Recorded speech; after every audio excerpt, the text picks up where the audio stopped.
Thrissur children's ഹോമിൽ കൊലപാതകം. UP സ്വദേശിയായ 17-കാരൻ അങ്കിത്താണ് കൊല്ലപ്പെട്ടത്. ഉറങ്ങിക്കിടക്കുകയായിരുന്ന അങ്കിത്തിനെ അന്തേവാസിയായ 15-കാരൻ തലക്കടിക്കുകയായിരുന്നു. ഇന്നലെ നടന്ന മർദ്ദനത്തിന്റെ വൈരാഗ്യത്തിലാണ് കൊലപാതകമെന്ന് പോലീസ് പറയുന്നു. ഇതിലിപ്പം പ്രതിയായിട്ടുള്ള കുട്ടിയും പ്രായപൂർത്തിയാകാത്ത കുട്ടിയായതുകൊണ്ട് ജുവനൈൽ ജസ്റ്റിസ് നിയമപ്രകാരം നടപടികൾ ചെയ്തു വരുന്നുണ്ട്. എന്നാലും ഒരു കൊലപാതക കേസിൽ ഉണ്ടാകുന്ന കാര്യങ്ങൾ തന്നെ അതിൻ്റെ തെളിവെടുപ്പും കാര്യങ്ങളും അതിനു വേണ്ടിയുള്ള സീൻ ഗാർഡ് ചെയ്തിട്ടുണ്ട്. ഇനി സയൻറ്റിഫിക് ആയിട്ടുള്ള പരിശോധനകളും ബാക്കിയുള്ള കാര്യങ്ങൾ നമുക്ക് മുന്നോട്ട് പോകും. 12 വയസ്സ് കഴിഞ്ഞ കുട്ടികൾ കുറ്റകൃത്യം ചെയ്യാൻ ലീഗലി സാധിക്കും. അപ്പോൾ അതിൻ്റെ ഉത്തരവാദിത്തം ആ കുട്ടികൾക്ക് തന്നെയാണ്. ജുവനൈൽ ജസ്റ്റിസിന് പറഞ്ഞാൽ പോലും അതിൻ്റെ ഉത്തരവാദിത്തം ആ കുട്ടികൾക്ക് തന്നെയാണ്. ഓഫ്കോഴ്സ് ജുവനൈൽ ജസ്റ്റിസ് ബോർഡ് പറയുന്ന ആ മാനദണ്ഡങ്ങൾ പാലിച്ച് അതിൻ്റെ ശിക്ഷാ നടപടികൾ അതനുസരിച്ച് ഉണ്ടാകും. ഇല്ല, ഈ കുട്ടികൾ ഇതുവരെ ഒരു പ്രശ്നങ്ങളും ഉണ്ടായിട്ടില്ല. ആദ്യമായിട്ടാണ് ഇങ്ങനെ ഒരു പ്രശ്നം ഉണ്ടാവുന്നതും ഒരു ഇൻസിഡന്റ് ഉണ്ടാവുന്നു. ഇത് ആരാണ് കണ്ടത്? വാർഡൻ ഉണ്ടായിരുന്നില്ല അവിടെ? കെയർ ടേക്കർമാർ 2 പേര് ഈ സമയത്ത് ഉണ്ടായിരുന്നു. പക്ഷെ അതുമായിട്ട് ബന്ധപ്പെട്ട് ഞാൻ അന്വേഷണത്തിന് നിർദ്ദേശം കൊടുത്തിട്ടുണ്ട്. അതുമായിട്ട് ബന്ധപ്പെട്ട് അന്വേഷണം വന്നതിന് ശേഷം അവർക്കെതിരെ നടപടി വേണമെന്നുള്ളത് അതിൽ തീരുമാനിക്കും. 2 കെയർ ടേക്കർമാരാണ് ആ സംഭവം? 2 കെയർ ടേക്കർമാർ ആ സമയത്ത് ഉണ്ടായിരുന്നു. എത്ര കുട്ടികളുണ്ട് അവിടെ? അന്തേവാസികളുണ്ട്? മൊത്തം 18 പേരാണ് ഇപ്പം ഈ ഹോമിലുള്ളത്. അഖിൽ വിവരങ്ങളുമായി ചേരുന്നു. അഖിൽ, ഈ ചിൽഡ്രൻസ് ഹോം ആരുടെ കീഴിലാണ്? ഏത് വകുപ്പിന്റെ കീഴിൽ പ്രവർത്തിക്കുന്നതാണ്?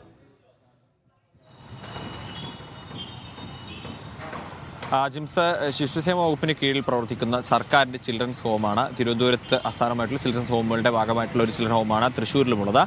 ഇവിടെയാണ് ഇന്ന് രാവിലെ ഈ സംഭവം ഉണ്ടായിരിക്കുന്നത്. ഇവിടെ കെയർ ടേക്കർമാരൊക്കെ ഉണ്ടായിരുന്നു. രാവിലെ 6:30ക്കാണ് ഈ അതിദാരുണമായ സംഭവം ഉണ്ടാകുന്നത്. ഈ 6:30യോട് കൂടി തന്നെ, അതായത് ഇന്നലെ ഈ അങ്കിതും 15-കാരൻ തമ്മിലൊരു പ്രശ്നമുണ്ടായിരുന്നു, ഒരു വാക്കുതർക്കമുണ്ടായിരുന്നു.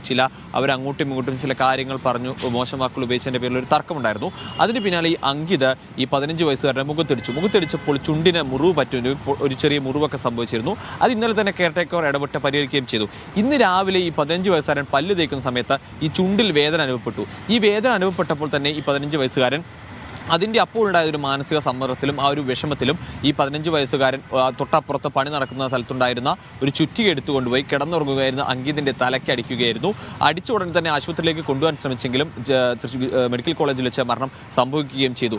ഈ ഇത്തരത്തിലുണ്ടായ സംഭവം, അതായത് എന്താണ് മരണത്തിൻ്റെ കാരണമെന്നും എന്തിനാണ് കൊലപ്പെടുത്തിയതെന്നും ഒക്കെയുള്ള കാര്യം ഈ 15 വയസ്സുകാരൻ തന്നെയാണ് പോലീസിനോട് പറയുന്നത്. അതിൽ നിന്നുമാണ് ഈ ഇന്നലെ ഉണ്ടായ സംഭവത്തിൻ്റെ ഒരു മാനസിക വൈരാഗ്യത്തിലാണ് ഇന്ന് ഈ കൊലപാതകം ഉണ്ടായത് എന്നൊരു കണ്ടെത്തലിലേക്ക് പോലീസിനൊക്കെ തന്നെ എത്താൻ കഴിയുകയും ചെയ്തത്. സംഭവത്തിൽ എന്തായാലും ജില്ലാ കളക്ടർ അന്വേഷണം പ്രഖ്യാപിച്ചിട്ടുണ്ട്. കാരണം ഈ സംഭവം നടക്കുമ്പോൾ 2 കെയർ ടേക്കർമാർ അവിടെ ഉണ്ടായിരുന്നു. ഈ കുട്ടിക്ക് അതായത് ചുറ്റിക എങ്ങനെ ലഭിച്ചു, അതായത് കുട്ടികളുടെ കയ്യെത്തും ദൂരത്തൊക്കെ ഇത്തരത്തിലുള്ള ആയുധങ്ങൾ എങ്ങനെ ഉണ്ടായിരുന്നു എന്നുള്ള കാര്യമൊക്കെ തന്നെ അന്വേഷിക്കും. ഇതിൽ കെയർ ടേക്കർമാർക്ക് എന്തെങ്കിലും വീഴ്ച സംഭവിച്ചിട്ടുണ്ടോ എന്നുള്ള കാര്യത്തിലടക്കം അന്വേഷണം നടത്താനാണ് ഇപ്പോൾ ജില്ലാ കളക്ടർ ഉത്തരവിട്ടിരിക്കുന്നത്. അതിൽ അന്വേഷണം നടന്നു വരികയാണെന്ന് പറഞ്ഞു. കമ്മീഷണർ കൃത്യമായി ഇതിൽ സ്വീകരിക്കുന്ന നിയമ നടപടികൾ എന്താണ് എന്ന കാര്യത്തിൽ വ്യക്തത വരുത്തുകയും ചെയ്തിട്ടുണ്ട്. അതായത് ഈ വിഷയത്തിൽ ജുവനൈൽ ജസ്റ്റിസ് നിയമപ്രകാരമുള്ള ബോർഡ് നിർദ്ദേശിക്കുന്ന നിയമപ്രകാരമുള്ള എല്ലാ കാര്യങ്ങളും മുന്നോട്ട് കൊണ്ടുപോകാനാണ് തീരുമാനം. 2023 ഈ UP സ്വദേശിയായിട്ടുള്ള അങ്കിത് ഇവിടെ എത്തുന്ന ഇരിങ്ങാലക്കുടയിൽ, ഇവരുടെ കുടുംബം ഇരിങ്ങാലക്കുടയിലാണ്. ഈ കുട്ടിക്ക് അച്ഛനും അമ്മയും ഒക്കെ ഉണ്ട്. പക്ഷേ ഇരിങ്ങാലക്കുടയിലാണ് ഈ കുട്ടിയുള്ളത്. അവിടെ നിന്നും 2023 ഈ കുട്ടിയെ ചിൽഡ്രൻസ് ഹോമിലേക്ക് കൊണ്ടുവരുന്നത്.